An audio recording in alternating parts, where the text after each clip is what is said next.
You were hired by Team Trump to investigate voter fraud. And you were focused, I know, on the 6 key swing states, one of which, of course, we were just talking about, Arizona.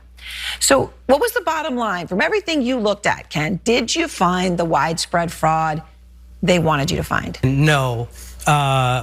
In my job looking for voter fraud for the campaign, we didn't find enough fraud to have impacted the result of any election in any of the swing states that we took a look at.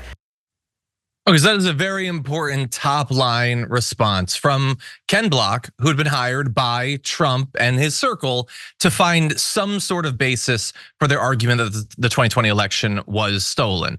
This is not, by the way, purely of historic interest. They're, of course, still trying to prove that the election was stolen, and it is very much tied in with their continued trial, what's coming up in the next few weeks, actually, on January 6th. They're going to argue that the things that they did were justified because there was such compelling evidence of fraud. Well, Ken Block says he looked into it, he was paid to look into it, and he didn't find it. He has more on how comprehensive the search was. Take a look at that. But much more importantly, the campaign asked me to look at claims of fraud that other people were making, and these claims were coming in fast and furious in the 30 days after the election.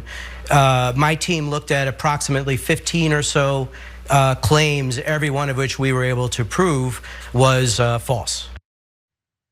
So look, that's very straightforward. He's making very clear claims that they did not find not only the things that Trump and his team asked him to look for, but the random conspiracy theories about Italy and satellites and Hugo Chavez and God knows what, ghosts from the past. They didn't find anything like that. Now, Ken Block is almost certainly going to be nuked from orbit by the right wing for daring to admit that he didn't find fraud, and understand that in addition to doing media hits like he did right there on MSNBC, or sorry, CNN, he also has a book coming out in the next few months. So look, if you wanted to say that he's doing this to personally benefit himself, you could potentially do that, but understand he is relevant not just because of his career. He's been subpoenaed by special counsel Jack Smith and Fulton County District Attorney Fani Willis. So he could be a figure over the next few months that could be really important in what happens with Donald Trump. So we're gonna get to a little bit more of that, but yeah, I wanted your opinion about what you just saw. Yeah, it's kind of funny because they always say that if you really want to look for, if you really want to find something, if you look hard enough, you'll find something to kind of validate what your existing belief is. But we've seen over the past several years, ever since the insurrection on January 6th, and even before that, all the times when the Republicans were going on about voter fraud and things like that, we've seen them deliberately look for evidence for instances of voter fraud happening across this country. And every time they've turned up with nothing. Even we're seeing it now with the Biden impeachment. They had special committees to look for wrongdoing by Joe Biden, and they didn't find anything. And now they're just trying to make a bigger case about his crime family or something like that. So it's all very interesting. It's all very puzzling, but it's also a very big waste of money and resources and time for these people that we put in positions of lawmaking, right? They're supposed to be making laws. They're supposed to be actually doing things to benefit their constituents and the American people. And they're not doing any of that because they're doing all this other stuff on the side. Yeah, look, 100%, and it's insane when you think back on it. As you said, usually you expect that if you put enough resources, enough time into something, you can find something. Yeah. Which, yes, makes the Biden thing laughable now that they haven't been able to find anything on Joe Biden. I'm sure that he's broken the law. How can you guys not find it? But then when it comes to this, I know.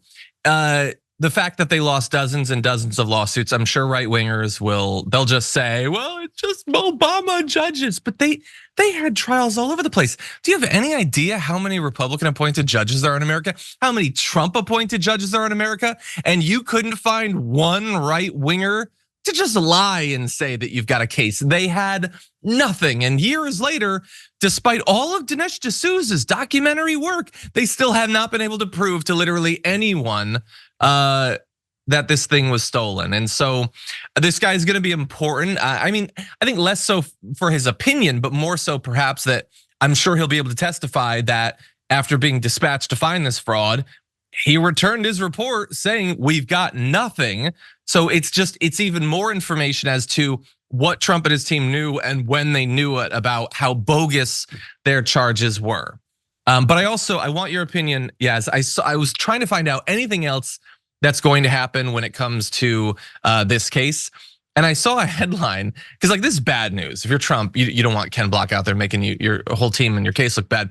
I think it was Newsweek, had Donald Trump throws Hail Mary pass in January 6th case. And I thought, oh my God, this is something big. It's just, he wants the gag order removed.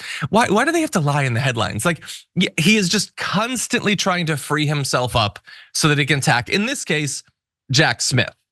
And he really does seem to think that that is a crucial part of his defense, his ability to Truth Social post about Jack Smith. I don't know how that could save him, but he really does seem to think it's an important part of this, yes.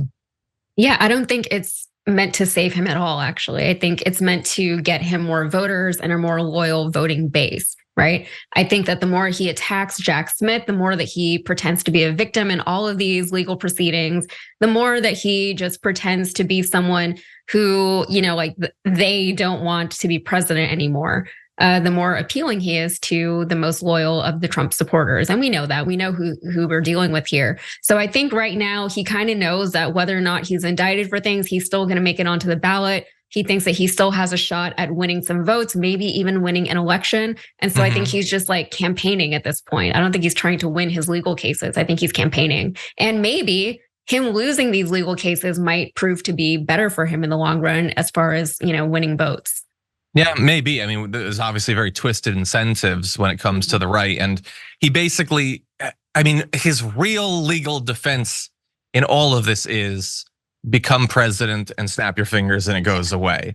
Yeah, because he really doesn't have much of a defense in any of these cases. And he knows 100%. That. He has to know it. Yeah. Yeah, he just needs to be the candidate, basically. That's his defense. So I largely agree with you. Why does he need it so bad, though? He's getting a little desperate, I think. Yeah, like we look at, his history and we look at the inability of literally anyone to make anything stick to him consequences wise. But I guess he is small and he's fearful and he's ignorant. And so maybe that generates more fear than is justified based on history.